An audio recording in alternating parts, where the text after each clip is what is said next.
चला तर तुमचं आपल्या नवीन चॅनलमध्ये सर्वांचं मनापासून स्वागत आहे। आजची नवीन रेसिपी खानदेशाकडे जास्तीत जास्त बनवली जाते ती म्हणजे खीर कानुले ही आज आपण बनवणार आहोत।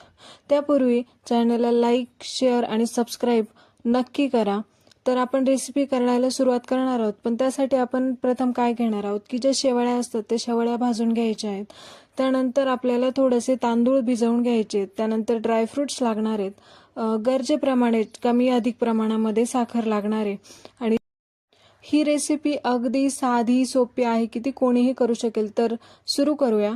आपण दूध उकळवून घेणार आहोत। उकळल्यानंतर त्या वेलची पूड टाकून घेणार आहोत, त्यानंतर भिजवलेल्या तांदळांची पेस्ट आणि त्यानंतर शेवळ्या टाकून त्यामध्ये नंतर ड्रायफ्रुट्स आपण ऍड करून घेणार आहोत आणि मग नंतर ही खीर व्यवस्थित उकळवायला बाजूला पण ठेवून देऊया। त्यानंतर आपण आता कानुल्यांची रेसिपी सुरू करूया। त्यासाठी आपलं जे नॉर्मल गव्हाचं पीठ असतं ते घेऊन त्यामध्ये चवीप्रमाणे मीठ टाकून आणि पाणी टाकून आता आपण मळून घेऊया। इकडे खीर उकळली, त्यामध्ये आपण आता साखर घालून घेतली आहे। हा गोळा मळून झाल्यानंतर त्याच्यात छोटे छोटे गोळे बनवून घ्यायचे आणि अशा पद्धतीने ही लाटून घ्यायची। आता रेग्युलर आपण ज्या चपात्या करतो त्या चपात्या ज्या पद्धतीने आपण लाटून घेतो सेम त्याच पद्धतीमध्ये ही पोळीच्या आकारामध्ये गोल सरशी ही लाटून घ्यायची, पण याला आपण भाजवून घेत नाही, कानुल्यांना वाफवून घेतात। तर तुमच्याकडे नागपंचमीला किंवा नागपंचमीला स्पेशल असं काय बनवतात ते मला कमेंटमध्ये नक्की सांगा।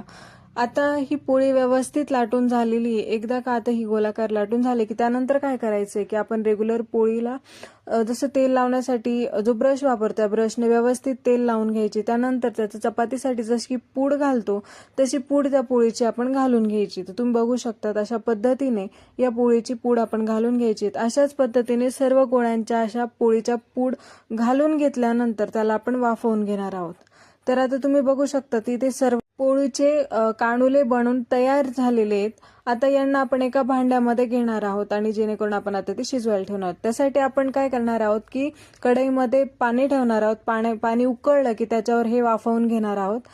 अगदी 10 ते 15 मिनिटांमध्ये हे वाफवून सहज शिजून जातात आणि त्यानंतर आपण बघू शकतात आता खीरही आपली आता होत आलेली, खीरीलाही छान उकळ फुटलेला आहे। तर अशा पद्धतीने अशा नवनवीन रेसिपीज तुम्हाला जर जाणून घ्यायच्या असतील तर तुम्ही चॅनलला लाईक, शेअर आणि सबस्क्राइब नक्की करा। तुम्हाला नवीन एखादी रेसिपी जाणून घ्यायची असेल तर तीही तुम्ही कमेंटमध्ये नक्की सांगा।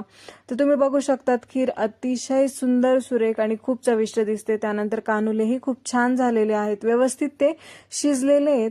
तर तुमच्याकडे नागपंचमी स्पेशल असं नवीन काय बनवतात हे मला कमेंटमध्ये सांगा।